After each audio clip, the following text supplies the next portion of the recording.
Professor Jones, thank you so much for joining us. I'm happy to do it. Why don't we start off with your background?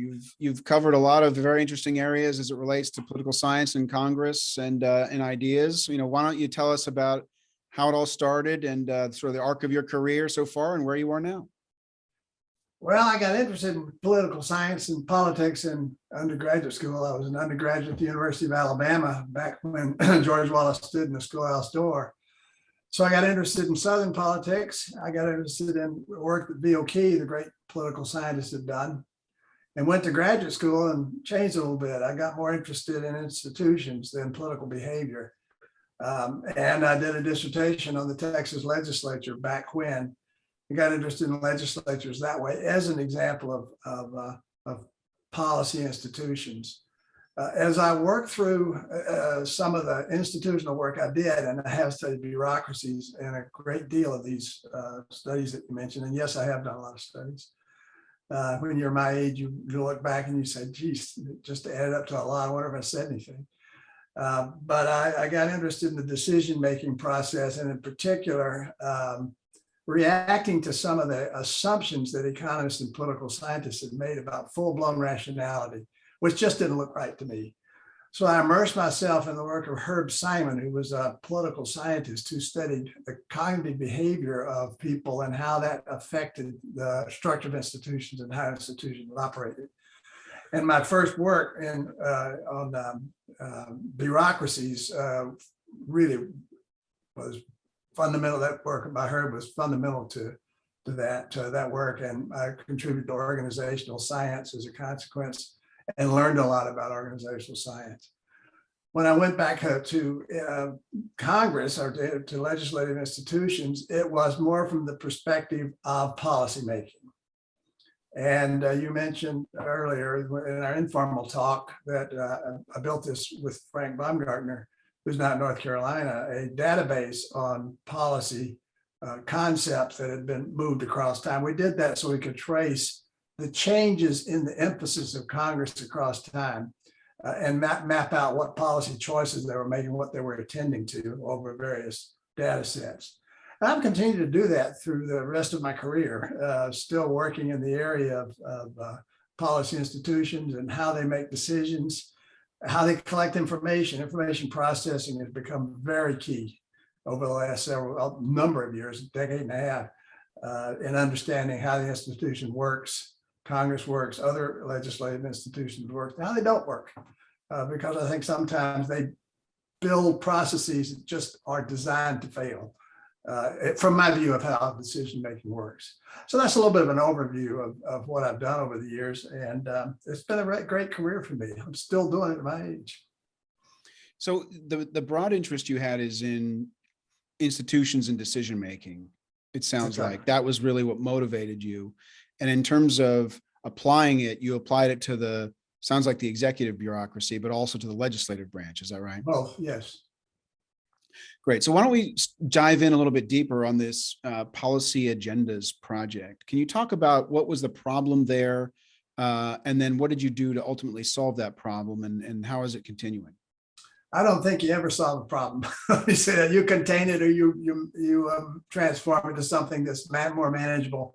But the problem we faced in building that database, when Frank and I wrote a book called Agendas and Instability in American Politics, which was about how the government itself focuses on this policy rather than that one, this problem rather than that one. Why do they talk about what they do? And we did a lot of casework. We collected as much case material as we could from what other people had done and what we decided to work on.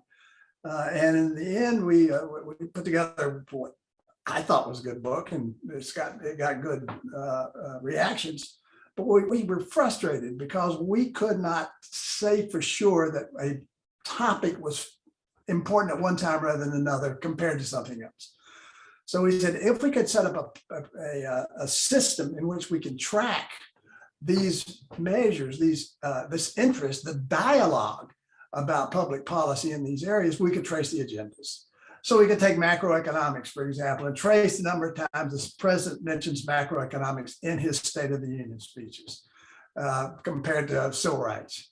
How many times did Johnson mention civil rights compared to Nixon or to Reagan? And we don't do the direction. That's for somebody else to work on. We just want to know how much attention is paid to it and whether anything follows from that. So that's how we got into building this database. And over time, we've added lots of variables to it. And a lot of countries have done similar measures of their agendas over time. So it's really a quantitative way to measure the agendas, which we didn't have before. Policy was thought of as a qualitative field, except for budgets.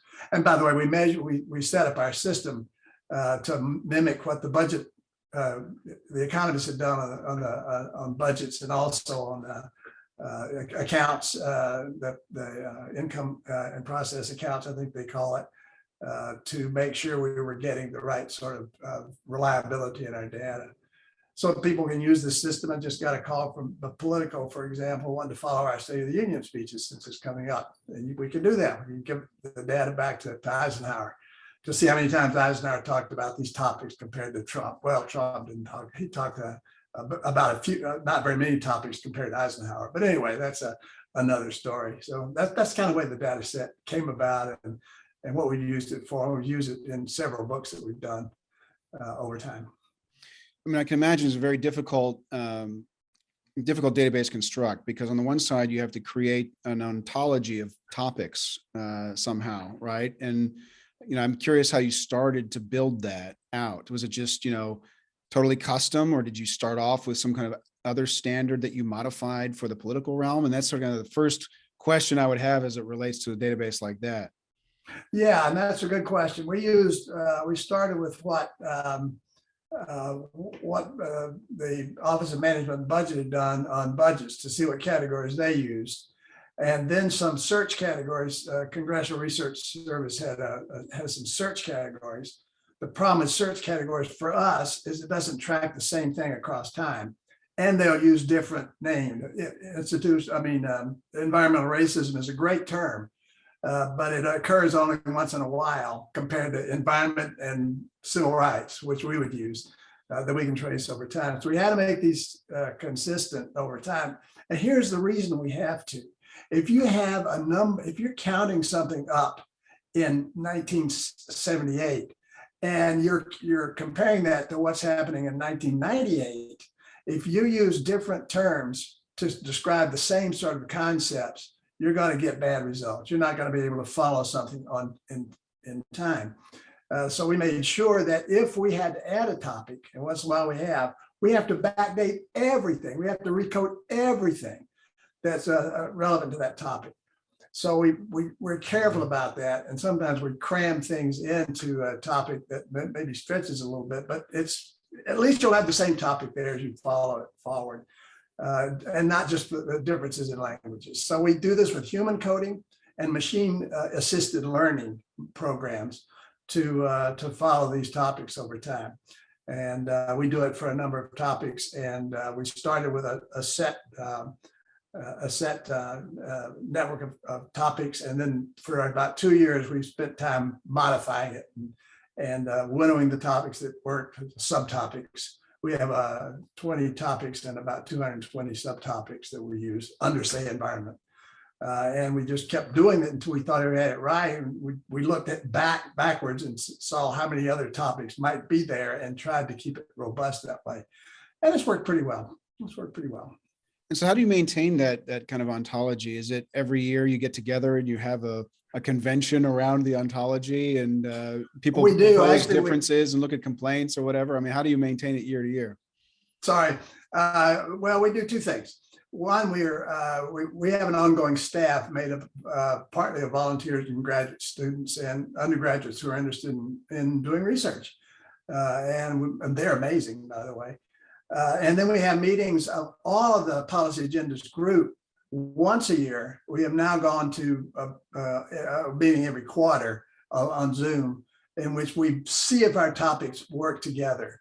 So yeah, we take questions, queries, and usually clarifications from anybody that wants to contact us. And then we try to make sure all of our systems across nations stay in sync with each other through meetings, and make sure that all of them work together.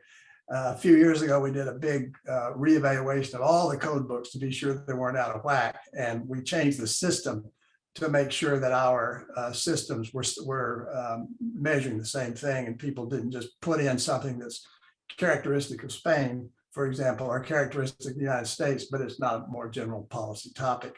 I learned a lot out of that.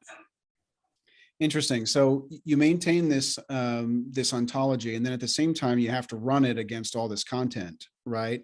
So whether it's how did you apply it? Did you apply it to just hearings or bills or speeches? How did you apply that structure to all the content? And which content did you cover? Well, we try to hit all the policies that Congress talks about. We started with hearings, and it's still our gold standard data set. And I think we do the best job of hearings in the country because Congress is very sloppy about keeping its hearings in any one place. It don't. So you have to, at one time there was an institute, a small nonprofit, I forgot what they call it. And that's not Congressional Research Service because that's the congressional arm. But at any rate, they kept all the hearings in good shape because lawyers always wanted to go back and say, what was the intent of Congress? What did they say in the hearings? Well, the Supreme Court got less interested in intent, which is a shame. And the nonprofit got bought out and the data wasn't as good. So we have to go back to the original sources, the CRS books that they collect on Congress and try to get them. It's hard to get hearings, let me tell you. And then we went to other fields where it's much easier to get the data. Bills, for example, you mentioned bills in our conversation earlier. Yeah, bills are key, but there's a lot of them. But we use machine assisted learning, and we are coding that along with John Wilkerson, who's at the University of Washington. He started this program. And we use those for hearings. We use laws. We use State of the Union speeches. We got a set of categories we use from the legislature to the executive to some public opinion questions, some bureaucracy issues. I wish we could do all the rules bureaucracy makes, but right now that's a little over our head. But you get the idea. We try to measure that agenda over time, how it ebbs and flows in terms of policy content in all of these areas. So that's the main application that you're using then is you've got your structure, you've applied it to these various content streams, mainly hearings and bills, and it sounds like in maybe the laws. And then you look at how it changes over time and where the bulk of the time, or at least the words, are concentrated. That's right. Basically right. And so from this work, you were the first to really put it together, maybe still the only one. What did you learn from it? What did it illuminate? What kind of new knowledge did we gain from that activity? We've used it in a lot of different situations, and one is a book that we did off of basically relying, Frank and I did, off of the material we'd gotten called The Politics of Attention, in which we trace the attention of various policies across time and why that attention was there and how it went downstream. If you got attention in Congress on a hearing, did it end up being a law, for example? And one of the great findings out of this work is comparative, and it's easy to explain. Can groups keep anything off the agenda? That's a key question. We can't answer that, but we can tell you this, that let's compare parliamentary systems and our presidential system. It is fairly easy in the system we have, the congressional system we have, or it was when we wrote this book, to get an item, a policy issue on the agenda, because you can introduce a bill anytime. There's discussion. We don't really trace that, but there's a group that's done a little bit of that. And you can get a hearing on it with a little more effort, but you still can get a hearing on a problem. But what happens in the US, because we have separation of powers is it's hard to get a law passed. It's hard to get change, not because the agenda is jammed up, but because there's too many rules you have to follow, too many hurdles to cross that are in the institutions. Now let's turn to a parliamentary system. In the parliamentary system, the majority party says no to any issue it doesn't want to deal with. But once it just chooses to deal with that issue, then zoom, it goes through. So what you do, you have a trade-off between parliamentary systems and presidential systems on how easy it is to get an item on the agenda, but how hard it is to get it through once that item gets on the agenda. And we found that by comparing parliamentary systems and the presidential systems using these kinds of the policy agenda system that these countries have collected, including the United States. So that's some of the things we've learned. The second thing is that two of my colleagues, Sean Theriot and Michelle Wyman. Michelle Wyman was a former graduate student at Florida State now, and Sean's my colleague here at the University of Texas. We took a look at the pattern of adoption of policies, or let me say this, when policies get on the agenda over time. And we found that there was a period of time in which the policies were adopted at an incredible pace. This is not new to anybody, but we were able to take those policies, that policy adoption or agenda setting process and trace them from the Second World War all the way through to 2020. And we could see a big arc going through almost all of those areas. And showed that the adoption went up during one period, but then it went back down after Johnson-Nixon era.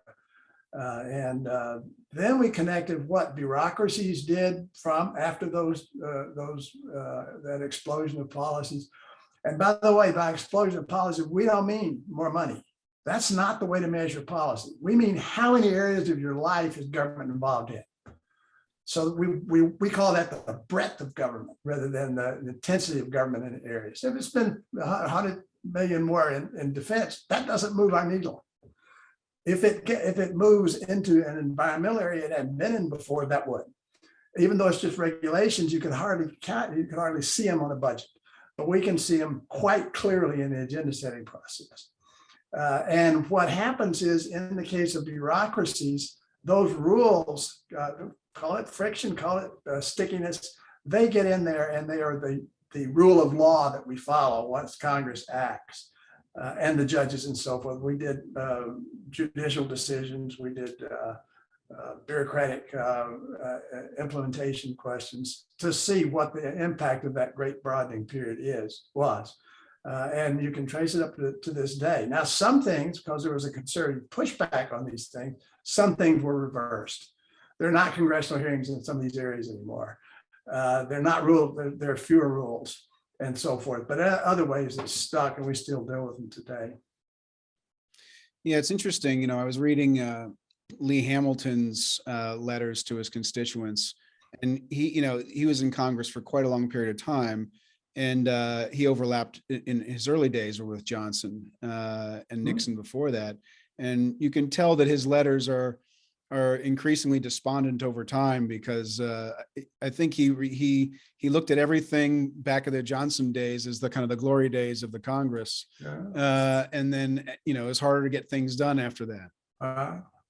Yeah, and that's not necessarily a bad thing, because you do get the pushback, but sometimes it gets like general movements, and we can talk about this later, I think we will, about how you winnow out the bad policies from the good ones that should stay. And I think Congress has gotten worse at that, not better, unfortunately. But if you look at our data, sure, that it's called the Great Broadening, to put in a plug. And too has gotten good responses, but not as much as we hope. We hope people will continue to follow these bigger trends throughout time and see how they might fit with what the modern polity looks like. Well, let's talk about the notion of attention. The way to conceive of information flowing into Congress, in my view, is really there's problems, right, that society is facing that might have some kind of policy response, right? So there's the problems, then there's the potential solutions that can address those problems. And then occasionally you might put those together into something called a bill, right? That matches in theory, should match a solution with a particular solution with a particular kind of problem.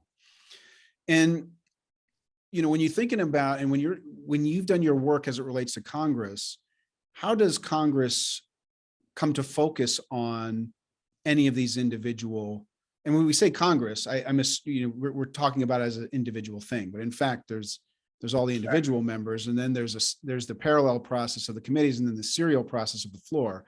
Right. So I'm curious about your perspective on those three things, how it really happens, and how does the organization eventually focus its attention on particular issues?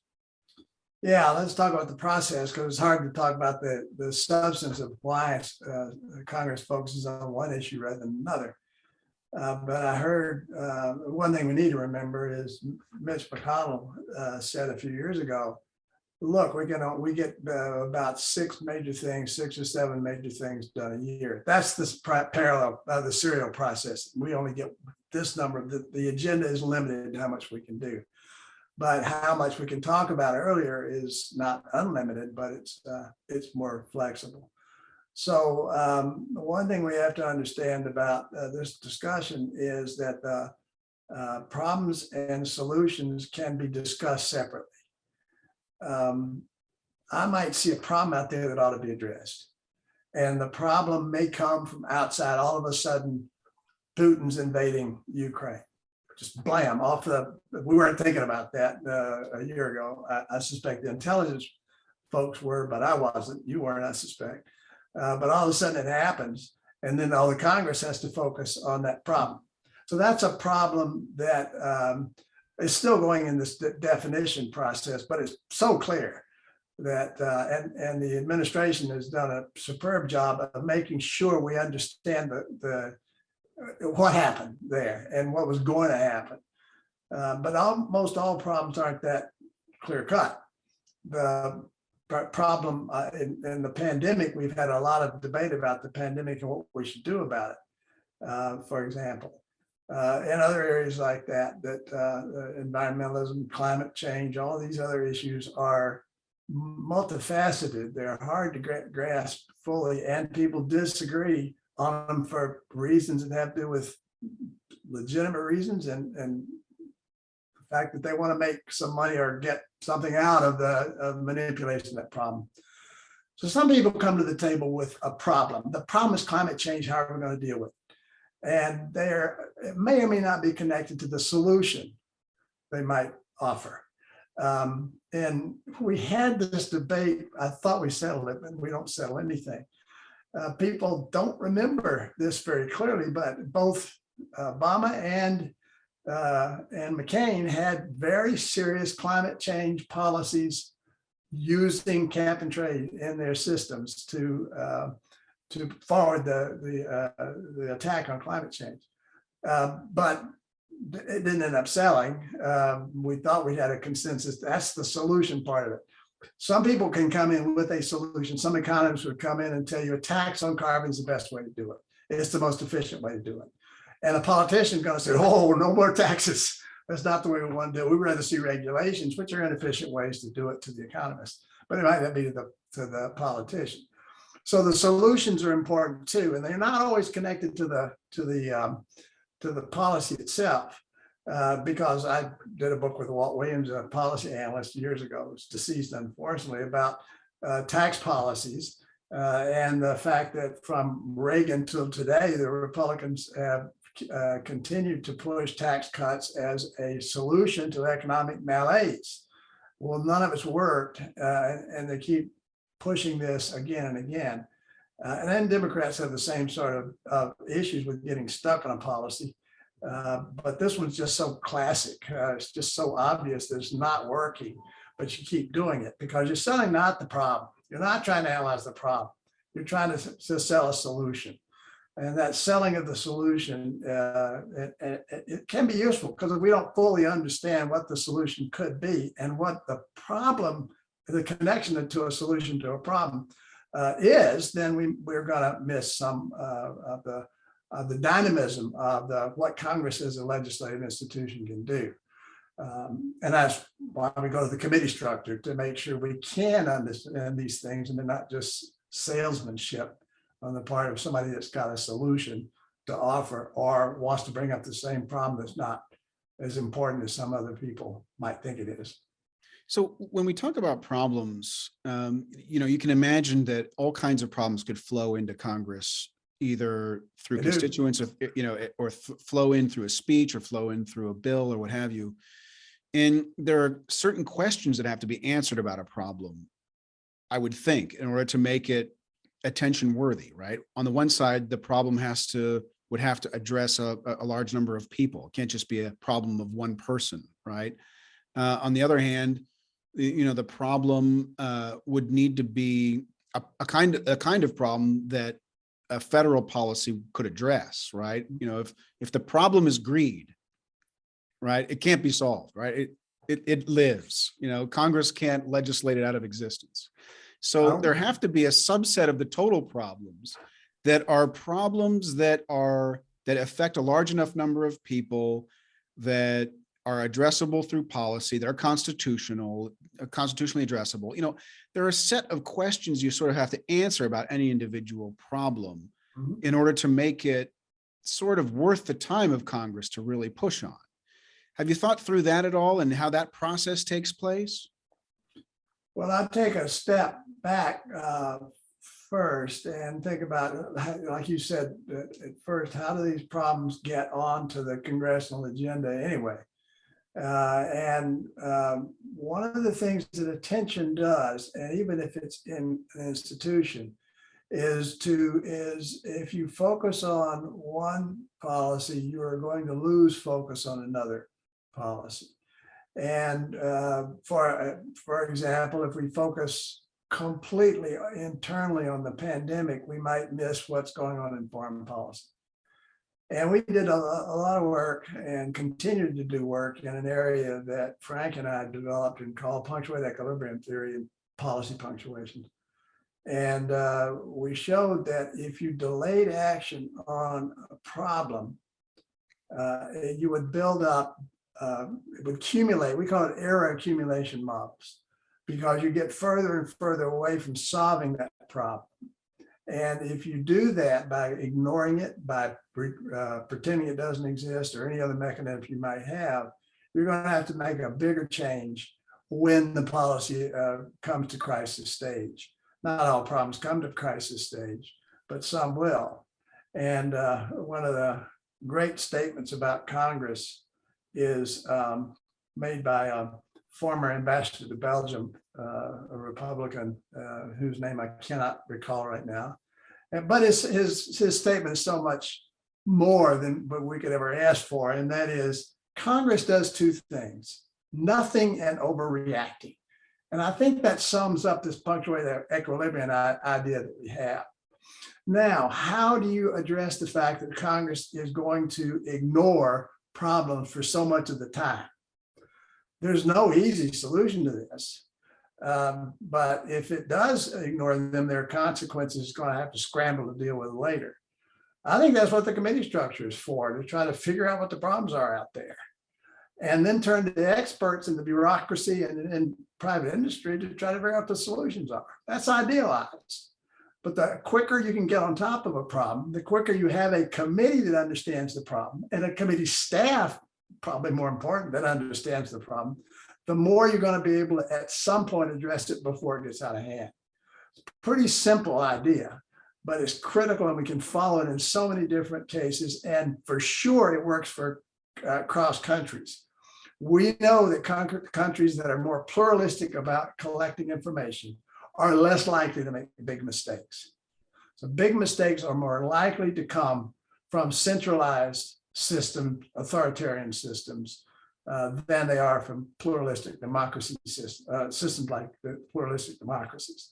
Another way to say it is pluralistic democracies make lots of little mistakes, probably more than the autocrat does. But when autocrats make mistakes, they make big mistakes. Not that democracies don't make big mistakes sometimes too. It's just they're less likely to do so. One economist has studied famines, for example, and said democracies don't have famines. They make people go hungry, but they don't have famines because they get to that before it's a crisis stage. So that's the kind of things we study when we get to the committee structure of Congress. Can we design a committee structure that way better at detecting problems than what we got now? Maybe we had a better system in the past. I think we did for that in that process. So that one unifies that brings that's the mechanism you can bring the problem into Congress because somebody's monitoring it than you might otherwise. So I think that's my general take on your question, which has lots of other components too. What do you think about the information streams into Congress that would, in theory, contain a lot of these problems or solution sets, right? On the one side, you could have constituents just directly sending their congressman a message about what problems they see and what solutions they have on their mind. On the other side, it can come through highly centralized media. On the other side, there can be magnification of certain people's views over others in a social media platform, for instance. You know, what do you think of that kind of landscape and how it's changed over time? Because presumably these members are responding to problems that are coming in from the various information streams, and how those change are going to determine what problems are really aired. Yeah, I would add two more sources of information, and one is the standard interest group politics you have, which always bring information to the table, not just quote lobbying involves information. Yeah, you know, it's colored toward their perspective, but it's information. The second is the bureaucracy itself. Some of my students have been studying that connection between who's testifying in Congress and what ideas or what policy areas are being represented by those groups. And so those things they're always there. What hasn't been there is the shift in media tone and social media and so forth, which has this urgency set into it that makes it really hard for congressmen now to sit down and work out solutions because you're always being bombarded by the last hysterical thing that somebody wants to raise. And politicians get on the deal too. They turn to raising an issue that might not be the most important issue, but it's a way to get attention and to get it moving. And that's not a bad thing. That's not a bad thing. It's just a question of how much information overload an institution can stand. And it's at its limits right now. It's going to get worse over time. But you can see with the invasion of Ukraine, how one big item can push all these other items off of the agenda.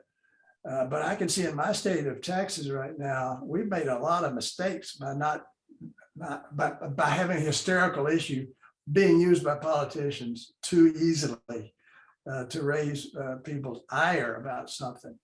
And you're a cognitive scientist, it's your background, and it's important to understand that for some reason, I think your negative enemy is easier to raise as a specter in the policy arguments than a positive solution to a problem. Ideally, we would all like to see problems and solutions connected, but sometimes we're reacting to stuff that's going to cause us more problems down the pike. And that led us to write an article about policy bubbles. When you overreact and build up a policy bubble, that's going to crash too. So government can, yes, sir, be a reason for the problems, just like conservatives used to say in the old days. I'm not sure they say that anymore, but they sure did in the old days, and we had to take them seriously. So when you think about Congress and this attention concept, right, which is really about prioritizations, right? Because there's this information flowing in and it's prioritizations. You know, you've mentioned the committee as a prioritizing, component of Congress, and that's typically driven by the chairman of the committee, and maybe depending upon, I guess, his whims, the members of the committee. And then there's the Speaker of the House, and then in the Senate, maybe it's a different process. What's your do you have any thoughts about how that prioritization happens within the committee or within the the chambers? I think it's changed over time is my observation here. And when you're attending to a lot of different policies at once, it's good to have a decentralized structure. And yes, it's in the hands of the chair, but the best committees also work with the ranking member.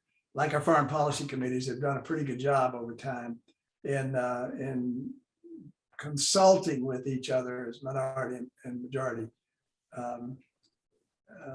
staff or members. So a well-functioning committee is going to have a few things going for it. And one, of course, good leadership, that's without speaking, but that's not going to necessarily come. That's nothing you and I can do about that. But a good staff.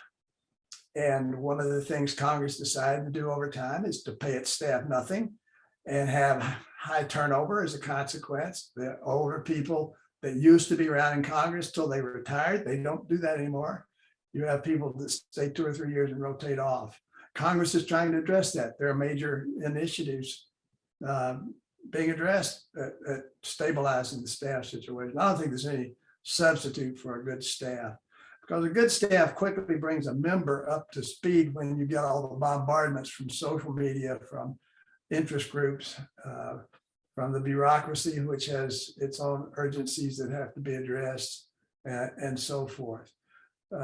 So when you're prioritized, and then the chairman's job is to get the priority issues up to the leaders of the House or Senate, so that they can address them or not, because again, that's the second place of prioritization. Not going to be acted on if there's not some support at the central level. But today we have centralized institutions that it's really overdone, and the committees themselves have lost a lot of their function. And I'm not sure a congressman knows what regular order is anymore, because we do these things in these big budget bills, which involve compromise, all right, but only between factions within the parties rather than the committees themselves. And we found in our data sets, because we tabulate, for example, what policies, yes, are connected to where in the process they might be. And in this case, oversight hearings in which the committee is looking at the problems, and of older problems, how the bureaucracy is handling those problems, compared to lawmaking hearings. And we have many more oversight hearings than lawmaking hearings today. But the committee members get little benefit out of those committees, unless there's some big thing like the January 6th committee that's being run in the House right now. I think that's a shame. I think we've lost many of that the expertise in that input structure that we really need in the committees today. We lost them because of the centralization that's going on in both the House and Senate. Yeah, I was curious about the application of this concept of attention to oversight, right? Because, there's different versions of oversight, and I've talked to a number of people about oversight on this program, right? And there's the investigations oversight that's very exciting and splashy. But then, there's the concept of just, checking out an agency and what's the turnover of the staff in that agency, what are the lines out the door? Are the people satisfied with the way they're interacting with the agency? There's kind of the more, what I would call board of directors kind of oversight that's really more mundane, and it's more about operations and checking that and checking some stats and numbers and this kind of thing. What's your perspective on those different types of oversight, and how does that play into your work on attention? There's nothing that can provide more attention to something than an exciting investigatory hearing. And congressmen know that, and so does the rest of government. So these are very important, and they can lead to major changes in legislation or rulemaking or something else. But they're a very small part of the number. It might be a lot of the attention if we could aggregate attention that way, but it wouldn't be very much of the number of hearings that take place. one of my graduate students, Connor Dye, has examined the rulemaking connection to hearings, and he finds that most oversight hearings, actually all of the hearings generally, deal with an agency's rulemaking procedure. That is, the committee wants to know what's the reason for this rule and why are you writing it right now? And the agencies or agency, or more than one agency in many cases, because it got divided jurisdiction, will come in and explain to the congressman why they think this is good. And the congressman is going to say, well, here's what I've been hearing from the industry on this one. How do you respond to that? So it's a mechanism for making sure the rules are made appropriately, in addition to the whole series of procedures that bureaucrats have to follow in making a rule, governed by something called the Procedures Act. Now I've forgotten the first name of it, but there's an Administrative Procedure Act. I got it. That govern how rules are made, and people need to remember that when they start throwing around deep state talk. But then the congressmen get involved too, because they want to make sure that the agency understands as it makes the rule what the committee of jurisdiction, what its thoughts are about that too. So that's big business Congress now. The whole oversight idea of the second way in which you described it, I'm not sure what we call them, but the non-investigatory hearings. Finally, there's a lot of problem-oriented studies that committees do that don't get a lot of press. And I wish they did. I wish they got more press, but there's just a lot of them. So there's these three functions that committees follow in doing their jobs as oversight legislators. So if we move on, then once you have attention on an issue, right, whether it's in committee or on the floor, there ultimately need to be made decisions about those, right? You pass the bill, you don't, or you change the bill, you don't. You accept the amendment or you don't. And they have procedures, right? There's different models or ways to execute on those decisions.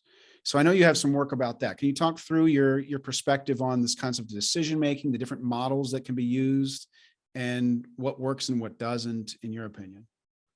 Well, I mean, again, major decisions are made when we decide what bills are going to get up there for choice. What bills are we gonna, and what are they gonna read like when they get up for the roll call vote stage?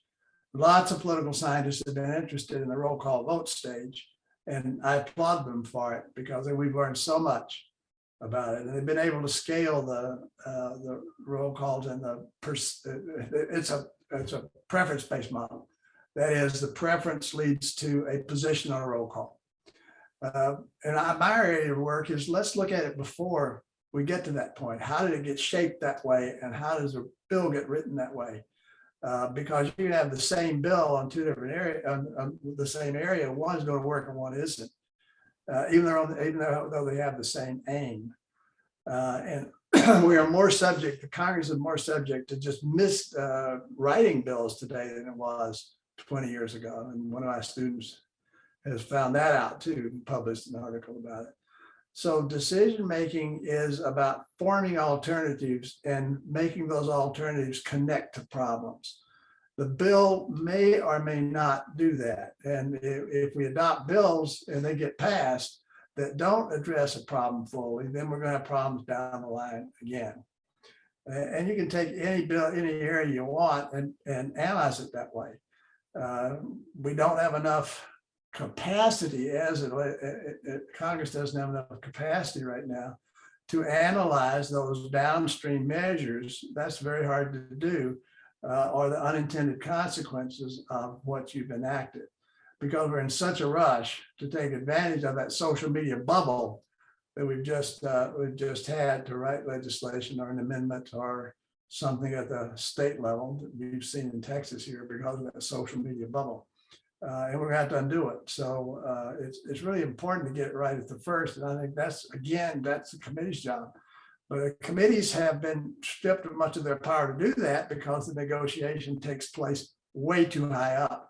And the decision-making there is not based on the same concerns that you might negotiate with your ranking member at the committee level. but I'm not sure that we have moved from a decision-making system that that is focused on problem solving versus solutions, the way I think was pretty close to ideal, as close as we can get to ideal in the 70s, with a whole bunch of subcommittees working on all the legislation passed forward, to one that's very centralized, and it is counted up by how many times you support the policy or your party rather than what the bill looks like. That happened this year, or last year now, when we were trying to put together, the House put together a bill, a stimulus package, the Build Back Better bill, and couldn't get through to the senators that was needed. But it was not possible for the House members of the Progressive Caucus to put themselves in a position of a Manchin who had legitimate concerns on these things. And you can't negotiate across institutions without some better system of filtering out the things he was concerned about, compared to what the Progressive Caucus was concerned about. So these are the things that should have been able to be handled fairly easily. This was a compromisable bill, and could have attracted even a little bit of Republican support, in my opinion, if it had been handled but closer to what we call regular order. I think it could have been done, but it couldn't be done in the situation where you think of one party against the other, and let's throw out guys if they don't follow the party line. That's not a parliamentary system. That's not the way it works even, but it surely won't work in America and get good bills. So your thought is that if it had gone through a committee in a normal structure, the committee might have been able to integrate those concerns, anticipated them, smoothed it out so that ultimately it would have passed. Yeah, and this is where I think some people have the filibuster wrong. The filibuster doesn't force that kind of a compromise, because if you have a bill that appeals to 55 senators, you did pretty well in history. It's not going to be the biggest bill in the world, but if you had taken that bill, made it still not too late, and divided it up among the committees in the Senate or in the House, you would have gotten rid of some of the language that just isn't going to work, I think, and you would have addressed some of the things that will work. And that can happen. If you can't, you might have to go something like reconciliation, which jams all these things together, but try something else first. And, Manchin, the reason you needed Manchin's vote was to break a filibuster, not because you got a filibuster problem. And can the same sort of compromise work without the filibuster? I think it could. I'm against the filibuster, but not for the same reason as jamming through a big bill. Those big bills are going bad, and certainly we can predict them, because why? We know how the human mind works and the institution works. Cramming all sorts of things together is going to make a bill that might have had a lot of smaller things that work well and make them palatable to a broader swath of legislators. I think some things have to be pushed through. But we want to keep that as low as possible. And I think that's the role of a good committee structure. Yeah, so I think that's leading to some questions about what's a good decision versus a bad decision, or a good process versus a bad process, or ultimately a good policy versus a bad policy, which you've also done some work on. Yeah. But when it comes to the omnibus kinds of legislation versus more micro legislation, say, there's a continuum. You have a bill that could have a single line in it that changes a single number, right? You could, consider that the smallest possible bill. And then you have an omnibus bill that, that could be passed just one bill a year for the whole Congress. So clearly having a million small bills isn't going to be an appropriate use of time for the legislature, right? You can't do a million votes, right? But doing one also has clear disadvantages. Any kind of thoughts or framework through which you would view kind of the size of the bill or the complexity of bills or the internal coherence of a bill around an issue? Do you have any thoughts about that, and what would make more likely to have a good decision than not in the process? Yeah, I've been critical of the institution and how it's been more centralized. And as it's more centralized, it passes bigger bills, and there's going to be more errors in those bills. So that's the institutional side of this thing. But there's a second side, and that is the world. The world is more complex than it used to be. Things interact more. For example, you can't do agricultural policy without doing environmental policy today. In the past, you could. Matter of fact, we didn't have much of an environmental policy.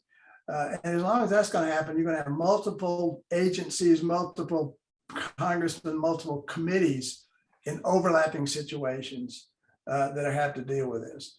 And I don't think that's a bad thing. It's just the way the world works. The problems are that way, not this necessarily the solution. If the problems are that way, you can't have an ag committee doing things that hurt the environment without at least consulting the environmental committees.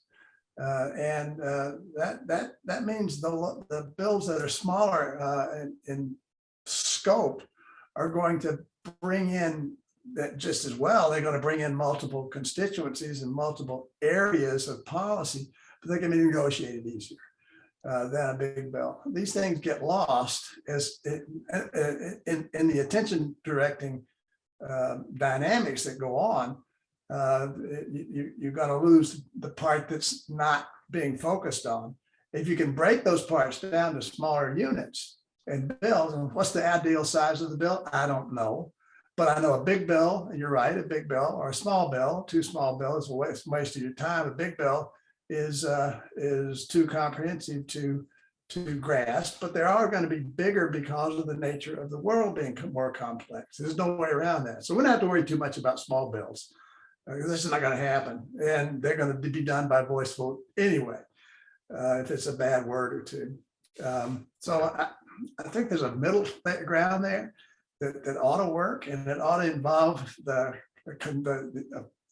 few areas rather than all areas in Congress, the way the omnibus bill will, and give you a chance to deal with those overlapping parts. But it's going to happen that you're going to have those overlapping parts. It's just not only the fault of the institutions that the bills have gotten bigger, and they have.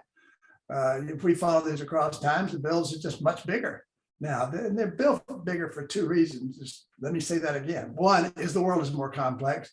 Two, the institutions have managed to cram all these things together to solve political problems rather than policy problems. I'd be curious to see in your data, the number of different topics or concepts in a bill over time, and whether that's changed, and whether the number of different topics within a bill increases or decreases the likelihood of passage. Maybe you've done that work. We've done some of it. The first thing we had to do was to figure out how to do the committees versus their jurisdictions. And we do that by looking at our topics and the committee bills and see if in fact there are more included. And the more you get in there, the less likely they are to pass. But that doesn't mean they aren't worth dealing with at that level. Committees themselves, we used to think of them as getting jurisdictions that overlap, and sometimes because they wanted to accumulate power. And that happens, but it also happens just because that's the way the world works. And they have to deal with these things. And that makes it harder to be a committee member. And to push that upstairs doesn't solve the problem. There's still going to be agricultural interests and other interests that you have to deal with. I remember some years ago, Tom Cole, Republican congressman from Oklahoma, spent forever putting together an ag bill that ended up getting deep sixed at the centralized level. Even though he had done all the work with the constituencies and the other party and so forth, nobody was satisfied, which is always a good sign for a bill. And it got deep sixed at the top because of other considerations, not the expertise that's down at the bottom level. So good problem solving involves both problem analysis and expertise, the solution analysis. So very diverse systems, very diverse committee systems are great at getting the diverse problems that are there, but they're harder. It's harder for the experts to work. And we want congressmen to be experts, and they're less so now. But they do bring in, to be fair to the committee system that we have, they will bring in experts from the bureaucracy, which is the number one source of nonpartisan information. We can fume all we want to about the bureaucrats. My hat's off to them because of the kind of work they do. So when we talk about a good versus a bad process, or a good or bad decision, or a good or bad policy, it sounds like one of the things you think is important is this kind of diversity of opinion, expertise being embedded into the process is important for the process to be good, which would ultimately result in a better decision. What about on the policy itself? Do you have you've talked about, you've gone on the record as being positive or negative on particular policies. Do you have a way to view whether a policy is a positive or a negative in terms of either its effect on society or how it got to be law? I think that both are involved in terms of effect on policy. I think we can measure some of this by taking a look at what, for example, in a comparative perspective, how do our lives compare to those in other countries that have similar systems to ours? Are we thriving the way they are? Not just how much GDP we have, but do we live healthier lives? We spend a lot of money on healthcare, but our lives are not more healthy than people from France, where they spend much less. So is there something wrong with our system there, and can we improve it? So the question of improving some standard measures for the whole population seem important to me in legislative activity. That's hard to do, but sometimes we're way too narrow in how we consider this. Sometimes it's just a belief, and only a belief, that our system is the best in the world. Every damn country thinks that. But at any rate, we're the best in the world. Why would we change? Because we'll sacrifice better lives for something else, like the American way, or freedom, or whatever we want to call it. But those are abstracts, and I'd rather see policy addressed at what changes people's lives rather than what an abstract value that can't necessarily be backed up by any hard data that makes our lives better. The Second Amendment has been, for example, interpreted in a way that ended up killing a lot of people. There are too many guns around, but we don't see that because we think the freedom to own a gun is more important than the value of human life. So I think that's the role of a politician, is to try to get those sorts of things done. The process by which it's done might not be connected to that, because if you believe deeply in the rights of people to hold guns, then you're not going to want to compromise on something that limits that. And politicians have to deal with it. There's no doubt about it.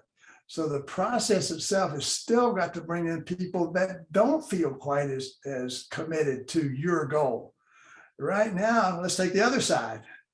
The other side right now, there's plenty of people in my area that want to, universities, that want to cancel student debt, and claiming the president can do that. Well, they know they can't fit in a student debt cancellation program to the omnibus bill. So they're lobbying the president to do these changes. But that's a lot more complicated than they say. Why not send it to the committee and try to work it out? Because is it fair to people that paid off their student debt? How much do we want to pay off if somebody's made a decision to go to overpay for a private college and not get much out of it, instead of a good old community college in the state of Oklahoma or wherever? So these are the sorts of things that committees are better at balancing out. So the process and the product might be quite separate in my mind, but we can surely try to eliminate the policies that do bad things to the way we live, and increase, at least incrementally, those that do good things to our. And I don't think that's that hard to measure myself. On the other hand, the process, I understand, is hard to connect those two. But it is in any society, and we're more likely to at least have the chance to do that in a more democratic society than a more closed society. Well, I like the idea of creating some kind of measures beyond GDP and seeing whether we're making progress towards those numbers or not, given the policies that we've passed. You know, there might be something there that can be at least used as some kind of benchmark. I mean, life expectancy is an example, right? Or a health span or whatever you call it. You know, there's definitely other measures we could think of and try to judge policy accordingly over time. Yeah, and there's been some research groups in the European Union that have been working on these beyond the GDP measure. And it's hard to, it's probably harder than we think. It seems easy to us sitting in our ivory towers, but when you get down to the situation of how do I build a system that leads to these kind of outcomes, it's much harder than we think. And I'm the first to admit that, but I'm also the first to say, why don't we try? And we know some simple policies, because of experimentation, do amazing things. One is the tax credit questions for children, tax credit issue for children. Interestingly enough, the whole idea of a national income, which could work better than our spotty welfare system, a guaranteed national family income, that was a Nixon idea. Actually, it's a Moynihan, Daniel P. Moynihan idea, who was a policy advisor to him. And we did so many experiments to see if these things would cause people to work less.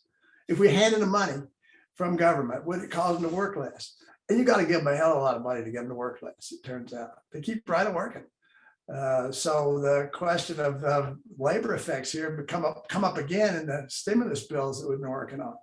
So if we had a choice between one more welfare policy or a blanket check for your child, turns out that the child policy looks better overall. And again, the same result has turned out. So the policy analyst, and I don't do that kind of work anymore, I did it one time, can give you the mechanism. If you have a goal, get people out of poverty, then there's easy ways and hard ways to do that. And they've got that's where the policy evaluation folks are at their best. So we can do some of this. And the committees can integrate that in how they make decisions, because they're working with the policy analysts and the bureaucrats and the advocates on these things to try to design a policy that will lift our lives. I think it's time for us to move on to the common questions I ask all our guests, so I can someday compare the answers. So if you're ready for phase 2, we'll move on. Sure. First question in phase 2 is, what do you think congressional representation should mean? You know, who does a member represent, and how should they represent them? Yeah, you've heard from a lot of people that know Congress much better than I have, because I've looked at the list. I'm more of an institutional specialist and public policy student than I am a particular student of Congress. But I do know that's a lot harder question than people think it is. Do you represent your voters? Do you represent your constituents? What if your constituents have some wrong-headed ideas? Do you represent the common good? Do you represent your party? We can go on and on about that. Because representation tends to fluctuate that way, I would say it's a little bit contingent. Sometimes, I've been restudying the civil rights movement as we have entered a period in which all of those basic ideas I thought were settled when I was a young man turned out not to be settled.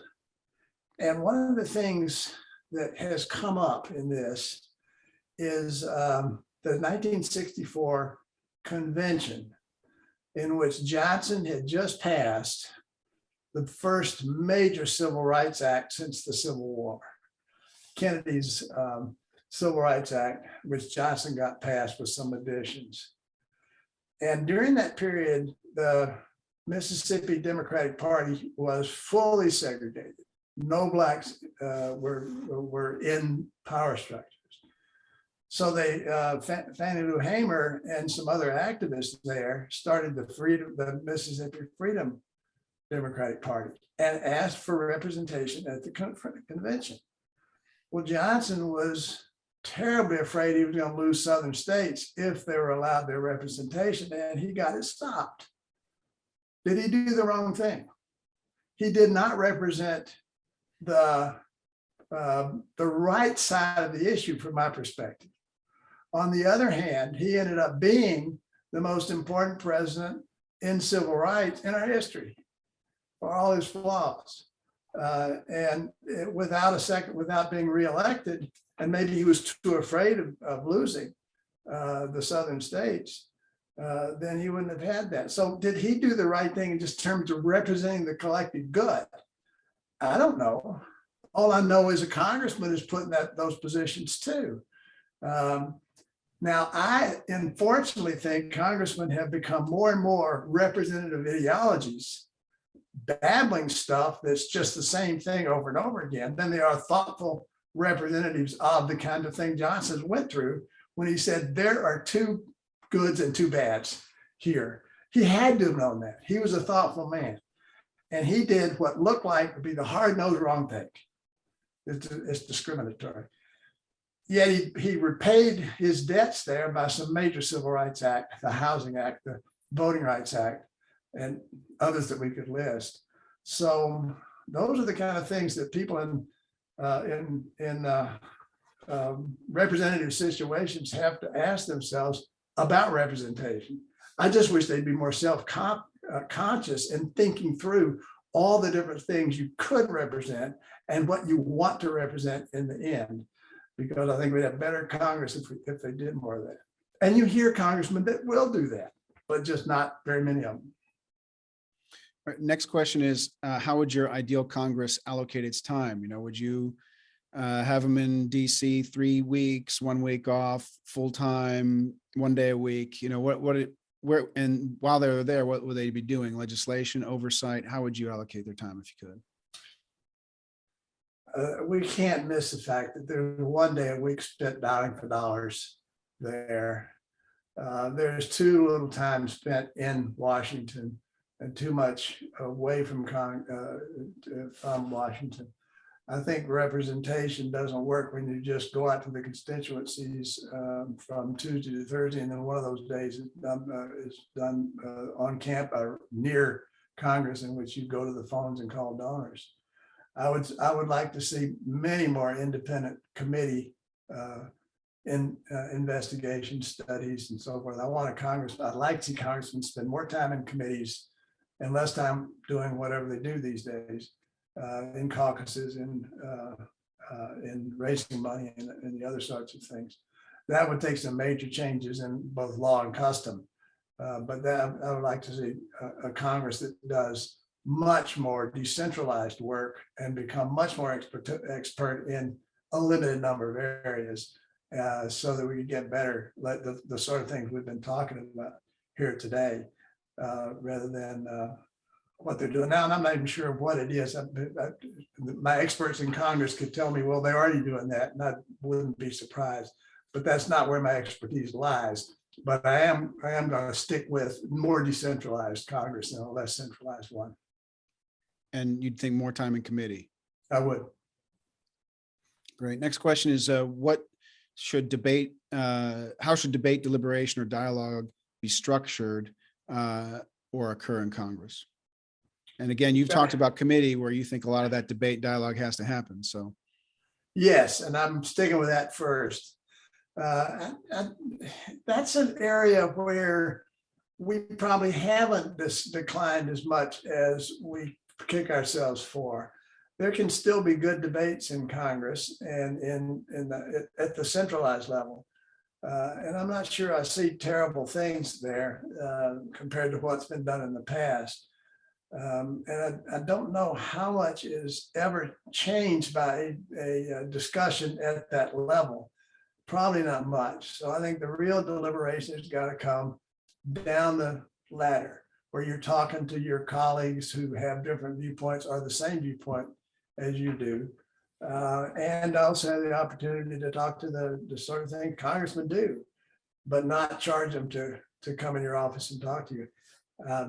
So in terms of deliberation, funny enough, I'm going to give them a little better mark on that than some of the other people might. But I would say, again, it's connected to this committee lower down discussions that ought to be had that aren't being had to the degree that I believe they used to be 20 or 30 years ago. What are your thoughts on transparency versus privacy in some of these dialogues and discussion in committee or outside of that? Obviously you've made a career on getting the transparent elements of that, right? The transcripts, et cetera, and you've structured that information. What about all the private information? Do you think that's a place where dialogue should happen more or less? There's got to be a domain in which you and I can go have a beer and we can say, well, let's just what'll it take, basically, that you don't want to really have out in writing. You and I can talk over things that probably we don't want to share. I'm mostly on the side of transparency, but there are some areas where we ought to balance it off. But if I said you just got to choose, I'd still go for transparency, even though I've seen so many problems with that. But you're right. The committees themselves didn't release. They held everything, and then very little dumping on us of the information until they fully started passing along, which is better now. Then we had an incomplete picture of what Congress was doing over time. But that's their written record. That normally shouldn't be kept behind closed doors. I don't see any reason for the written record generally to be kept behind closed doors. I can see the spoken record as in certain situations to be off limits from disclosure. I can even see meetings that way. You get a lot of issues of people having meetings in not so much in Congress, but in community councils and city councils. You have that problem, and all of a sudden somebody's in trouble because they haven't told you what they said to somebody else, and that's going a little too far. But we got to have transparent government, and you don't have democratic government. Next question is, what fundamental institutional improvement should Congress make within 50 years? I already suggested my major one, and that's decentralize. Rely less on your party structure. You have a situation where both parties have agreed on one thing, and that's to centralize power more. And I think it's going the wrong way. Again, open democracies have open discussions, and that's best done at a lower level. Next question is, what book or article most shaped your thinking with respect to congressional reform? It's one of those areas where I can't cite a single particular piece. There's been just so many that are so insightful about how Congress works. I would cite a scholar who probably influenced me more than anybody else, or maybe I'll type two or three. One is Charles Jones, who wrote just amazingly well on Congress and insightfully well. And I used his work extensively. Frank and I did in the policy agendas book that we wrote. He understood the relationship between Congress interest groups and the inside and out of Congress. I would also cite Barbara Sinclair, somebody of that level, and somebody that just understood how Congress worked and how it worked within the context of society and the rest of politics around. Those two scholars were well respected, but they ought to still be read today, even though they can't write anymore since both are deceased today. Others I would mention are David Mayhew, but everybody mentions David. He's been so helpful on some of the work that I've done. And John Kingdon, whose work on separating problems from solutions helped us set up some of our ideas in the policy agendas area. Great. Well, the last question is an easy one. What do you have planned? Any more books coming or work on the agendas project? What do you have in the hopper? Well, we hope to continue the agendas project, but what I say now is something I haven't told many people, but I have, because of the collapse of what I thought was a social consensus on the rights of minorities and Blacks, and collapse that's associated with an institution, the Supreme Court, less than Congress. I have gone back and began to put together a history of, well, let me take this step at a time. I thought it'd be useful to, as the member of the last generation who grew up under legal segregation, quote, legal segregation. I thought some of my remembrances as a white man, privileged side of the equation, might be useful. But then when I tried to write it, I said, well, you know, I'm in the start and at the end. So I went back and traced my family history. They've been here a long time, and they've always been Southerners. Some of them have been mountain folks, hillbillies. Some of them have been planters in the bottomlands. How did that change over time? How did the system benefit some people and not others? And can I put together a storyline like that? Where I ended up was an understanding that it was a closer call than you might think, that we could have been a multiracial democracy much earlier because of the populist movement in the 1890s threatened the planters who represented the South, the old antebellum, moonlight magnolias South. And I had ancestors on both sides of that divide. So I wanted to write that story up, but it's been a hell of, it's something I shouldn't have taken on because I had to learn more history. I had to learn more how you investigate ancestors. And it doesn't fit in with the institutions. It's a sweep of history thing. I went back to my VOK from college to start this project. So it's a history of the South as seen through a family's eyes. Excellent. Looking forward to it. Professor Jones, thank you so much for your time, and best of luck with the future work. Thank you so much for having me. I've enjoyed this very much.